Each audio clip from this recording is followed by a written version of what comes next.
বিএনপির চেয়ারম্যান তারেক রহমানের আগমন উপলক্ষে দিনাজপুরের বিরামপুর সরকারি কলেজ মাঠে ইতোমধ্যে মঞ্চ নির্মাণের কাজ সম্পন্ন হয়েছে।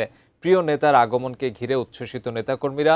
বিরামপুর সরকারি কলেজ মাঠ থেকে আরও জানাচ্ছেন প্রতিনিধি ভুবন সেন।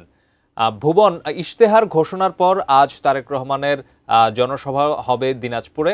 তো এই মুহূর্তে সেখানকার জনসভার প্রস্তুতি আপনি কেমন দেখতে পাচ্ছেন?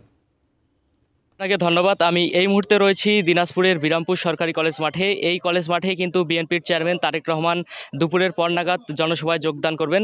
তিনি প্রথমে ঠাকুরগাঁয়ের জনসভায় যোগদান করবেন, তারপরে কিন্তু তিনি নীলফামারীতে জনসভায় যোগদান করবেন। এরপরে এই বিরামপুর কলেজ মাঠে যে জনসভা সেখানে তিনি যোগদান করবেন।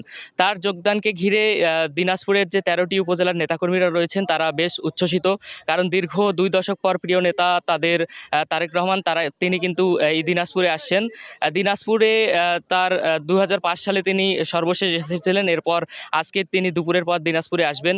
দিনাজপুরে তার মা বেগম খালেদা জিয়া, প্রয়াত বিএনপির চেয়ারপারসন, তারও কিন্তু অনেক স্মৃতি বিজড়িত এলাকা এবং জনাব তারেক রহমান তিনি কিন্তু ছোটবেলায় এই দিনাজপুরে তার শৈশব কেটেছে।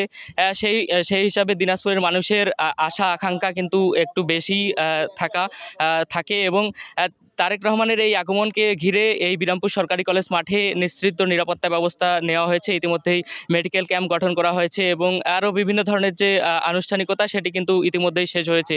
আমার পিছনেই দেখতে পাচ্ছেন মঞ্চ নির্মাণের কাজ প্রায় শেষ হয়েছে। সকাল থেকে নেতাকর্মীরা এই মাঠে আসতেছেন, এসে দেখছেন এবং দূর দূরান্ত থেকে যে নেতাকর্মীরা আসবেন তারা তাদের জন্য ব্যবস্থা রয়েছে, নিরাপত্তা ব্যবস্থা রয়েছে, তারা আসবেন এবং তারেক রহমানের এই আগমনকে ঘিরে স্থানীয় নেতাকর্মীদের মধ্যে উচ্ছ্বাস উদ্দীপনা রয়েছে। দুপুরের পর নাগাদ এই মঞ্চে তিনি বক্তব্য এবং আজকে বিএনপির যে ইশতেহার সেটি গতকালকে দিয়েছে। এই ইশতেহারের পর আজকে প্রথম জনসভা এই দিনাজপুর উত্তরাঞ্চলে, দিনাজপুর, ঠাকুরগাঁও এবং নীলফামারীতে। তো তারেক রহমান এই দিনাজপুর যেহেতু দীর্ঘদিন একটা প্রাচীন শহর, অবহেলিত এই অঞ্চলের মানুষের জন্য কি আশা প্রত্যাশা দিচ্ছেন সেটি এখন দেখার বিষয়। তারিক।